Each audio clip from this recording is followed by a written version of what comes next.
આપણે બનાવીએ છીએ વિસરાઈ જતી વાનગી મીઠી સેવ. આજની જનરેશનને મીઠી સેવ આપણે મેગી જ જોઈ હશે અને બીજી આપણે જે તળતા હોય તે સેવ ચોખાની કે તે સેવ જોઈ હશે.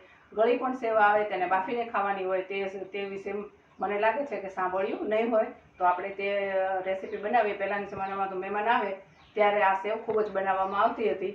અત્યારે આપણે ફરીથી તેનો સ્વાદ ચાખીએ અને શીખીએ પણ ખરા. મીઠી સેવ બનાવવા માટે આપણે ઘઉંના લોટને જે રોટલીનો લોટ હોય છે તે જ લોટ લેવાનો છે, પણ લોટ અહીં તમે થોડો આપણે તેને નરમ રાખવાનો છે જેથી આસાનીથી સેવ પડી શકે. એકદમ ઢીલો લોટ લેવાનો.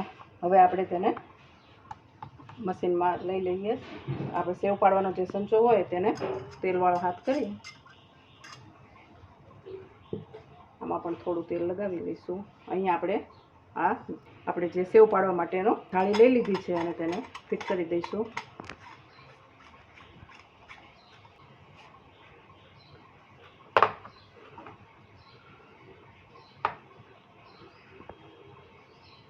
લોટને આ રીતે જેટલો આવે તેટલો મશીનમાં આપણે ભરી લઈશું.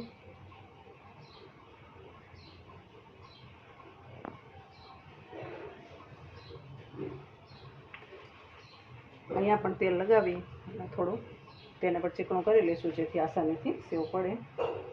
હવે બંધ કરી દઈશું.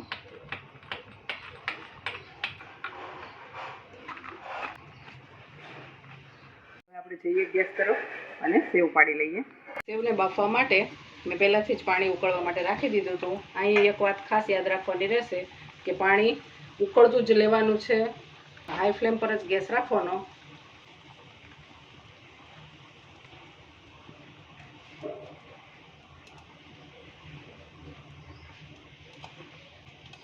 આવી જ રીતે આપણે બધી સેવ પાડી લઈશું.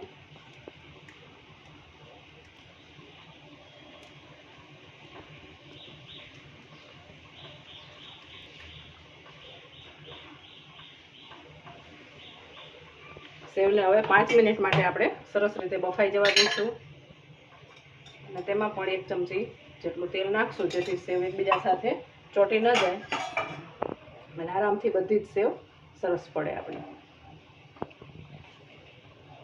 હવે ઢાંકીને 5 મિનિટ માટે તેને સરસ રીતે કૂક થઈ જવા દઈએ.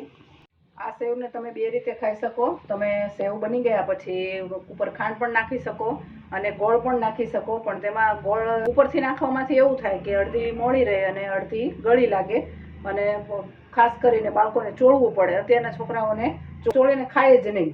એટલા માટે આપણે એક બીજા વાસણમાં ચાસણી બનાવી લઈએ. 1 ગ્લાસ પાણીમાં આપણે 100 ગ્રામ જેટલો ગોળ લઈ લીધો છે. તમારે જેટલી ખાવી હોય, સર્વ કરવી હોય, જેટલી જરૂર હોય તેટલું જ ચાસણી બનાવવાની. ચાસણીમાં આપણે એક તારની કે એવી નથી કરવાની. ખાલી ગોળને ઓગાળવા પૂરતું જ આપણે તેનું એકદમ સરસ ચાસણી જેવું થઈ જાય ત્યાં સુધી જ આપણે તેને મેલ્ટ કરી લેવાનું છે ગોળ સરસ. અને હવે આપણી સેવ પણ બફાઈ ગઈ છે. આપણી સેવ પણ સરસ કૂક થઈ ગઈ છે. તમે તેને ચાખીને પણ ચેક કરી શકો છો. મેં તેને થોડીક ખાઈ અને ચેક કરી લીધી છે.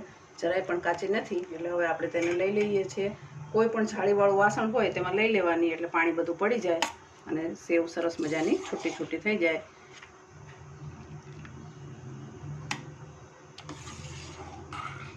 પહેલાંના જમાનામાં ગામડામાં પહેલાં સેવ પાડવા આવતા અને ઘરે ઘરે માણસો આવી સેવ પડાવતા. અને જ્યારે પણ મહેમાન આવે ત્યારે ઘી અને ગોળ ને એવું બધું નાખી અને મહેમાનને સરસ રીતે આ સેવ પીરસવામાં આવતી. વર્ષો જૂની વાનગીને આજે મને બનાવીને ખૂબ જ આનંદ થાય છે.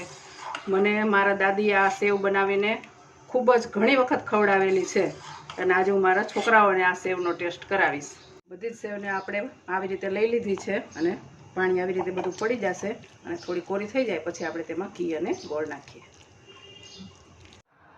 ગોળની ચાસણી આપણી તૈયાર થઈ ગઈ છે. ગેસ આપણે ફ્લેમ ધીમી કરી દઈએ અને હવે જે આપણે સેવ બનાવીને રાખી છે તેને 1 જ મિનિટ માટે ગોળવાળા પાણીમાં ડીપ કરી લઈએ અને 1 મિનિટ માટે કૂક કરી લઈએ જેથી બધું જ ગળ પણ એક સરખી રીતે સેવમાં આવી જાય અને સેવ આપણી સરસ એકદમ ગળી લાગે. આ સેવને તમે 2 રીતે બનાવી શકો. ડાયરેક્ટ તમારે આ રીતે બાફીને કરવી હોય તો એ થઈ શકે અને આખા વર્ષ માટે જો સ્ટોર કરવી હોય તો તમે તેને તડકામાં સૂકવીને પણ બનાવી શકાય.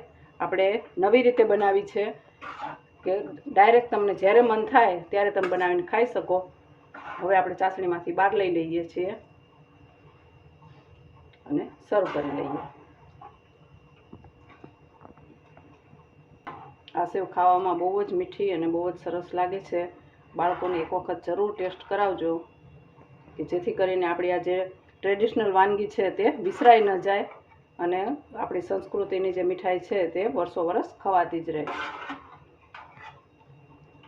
આપણે સેવને સર્વ કરી લીધી છે અને તેને ગરમ ગરમ જ ખાવાની હોય છે અને તેના ઉપરથી મહેમાન જ્યારે આવે ત્યારે અથવા ઘરમાં પણ આપણે ખાઈ શકાય. ઘી ઉપરથી તેને આવી રીતે પીરસવામાં આવતું હોય છે. એકદમ ઘી અને ગોળવાળી સરસ મજાની આપણી સેવ, મીઠી સેવ તૈયાર છે. તો તૈયાર છે આજની આપણી ટ્રેડિશનલ વાનગી, વિસરાતી જતી વાનગી એવી મીઠી સેવ.